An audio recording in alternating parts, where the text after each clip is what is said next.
நீதிமொழிகள் அதிகாரம் 7.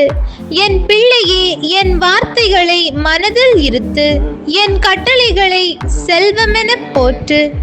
என் கட்டளைகளை கடைப்பிடி, நீ வாழ்வடைவாய். என் அறிவுரையை உன் கண்மணி போல் காத்துக்கொள்வாய். அவற்றை உன் விரல்களில் அணியாக பூண்டுகொள். உன் இதய பலகையில் பொறித்துவை. ஞானத்தை உன் சகோதரி என்று சொல்.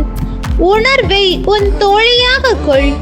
அப்பொழுது நீ விலை மகளிடமிருந்து தப்புவாய். தேனொழுக பேசும் பறத்தையிடமிருந்து காப்பாற்றப்படுவாய். ஒரு நாள் நான் என் வீட்டின் பல கனியருகில் நின்று கொண்டு பின்னல் தட்டி வழியாக பார்த்தபோது பேதைகளிடையே ஓர் இளைஞனை கண்டேன். மதிகேடனான அவனை இளைஞரிடையே பார்த்தேன்.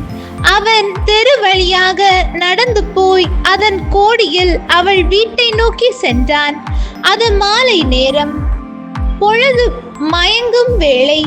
அந்த இரவிலே இருட்டும் நேரத்திலே அங்கே ஒரு பெண் அவனை காண வந்தாள். அவள் விலை மகளைப் போல உடுத்தி வஞ்சக நெஞ்சினளாய் வந்தாள். அவள் வெளி பகட்டு மிகுந்தவள், வெட்கத்தை ஒழித்தவள்.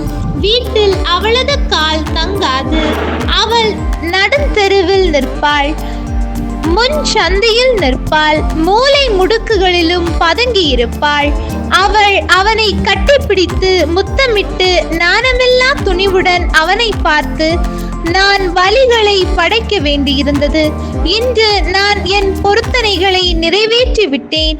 அதனாலே தான் உன்னை காண வந்தேன். உன்னை ஆவலோடு தேடினேன், கண்டு கொண்டேன். என் மஞ்சத்தை மெத்தையிட்டு அழகு செய்திருக்கின்றேன். எகிப்து நாட்டு வண்ண கம்பளம் விரித்திருக்கின்றேன். வெள்ளை போளம், சந்தனம், லவங்க கலவையிட்டு என் படுக்கையை மனம் கமழ செய்திருக்கின்றேன். நீ வா, விடியற்காலம் வரையில் இன்பத்தில் மூழ்கி இருப்போம். இரவு முழுவதும் காதல் ஆட்டத்தில் கழித்திருப்போம். என் கணவன் வீட்டில் இல்லை. நெடுந்தொலை பயணம் செய்ய புறப்பட்டு போய்விட்டான். அவன் பை நிறைய பணம் கொண்டு போயிருக்கின்றான். முழு நிலா நாள் வரையில் திரும்பி வர மாட்டான் என்று சொன்னாள். இவ்வாறு பல இனிய சொற்களால் அவனை அவள் இணங்க செய்தாள். நயமாக பேசி அவனை மயக்கிவிட்டாள். உடனே அவனும் உணர்வு மழுங்கினவனாய் அவள் பின்னே சென்றான். வெட்டுவதற்காக இழுத்து செல்லப்படும் காளை மாட்டை போலவும், வலையில் சிக்கிக்கொள்ள போகும் கலைமானை போலவும், கண்ணியில் விழப்போகும் பறவையை போலவும் சென்றான்.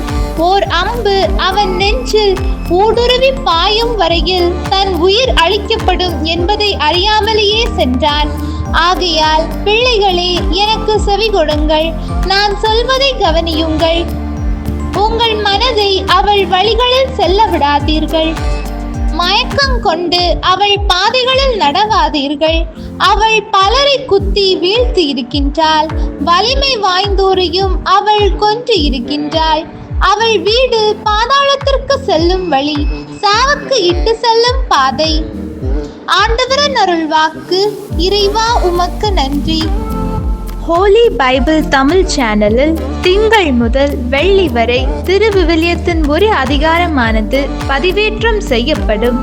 நம் அன்பு கடவுளின் ஆசியும் அருளும் இன்னும் பலருக்கு கிடைக்கப்பெற ஹோலி பைபிள் தமிழ் சேனலை சப்ஸ்கிரைப் செய்துவிட்டு உங்கள் உறவினர் மற்றும் நண்பர்களுடன் ஷேர் செய்யவும். நன்றி.